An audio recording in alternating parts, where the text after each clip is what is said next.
মিলবে? এটার প্রাইস কত আপনার? জি ভাই, এটা কিন্তু আমি 250 টাকা বিক্রি করতেছি, অরিজিনাল লেডি ফিঙ্গার। সরি, বলছি পুরাটা কি 250? না না ভাইয়া, এক স্লাইস 250 টাকা। এত ছোট একটা স্লাইস 250 টাকা? এটার কারণ আছে, এটা কিন্তু original tiramisu, not tiramisu cake. তো অরিজিনাল তিরামিসুর ইনগ্রেডিয়েন্টস হচ্ছে সবগুলো দামিও, যেমন লেডি ফিঙ্গার বিস্কিট 850 টাকা 200 গ্রাম বিস্কিটের দাম। তারপর আপনার ক্রিম চিজ ফিলাডেলফিয়াটা ইউজ করতেছি আমি, ওইটার 250 গ্রাম ক্রিম চিজের দাম পড়ে আপনার 700 টাকা।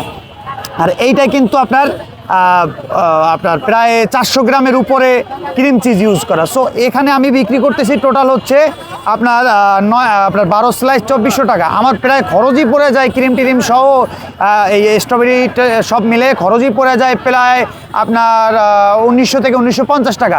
বা আমি এত কষ্ট করে, আমার ওয়াইফ কষ্ট করে 2000 টাকার একটা প্রোডাক্ট যদি আমরা 400 টাকা প্রফিট না করি, তাহলে কিন্তু ভাই টাকা খুবই দেয়।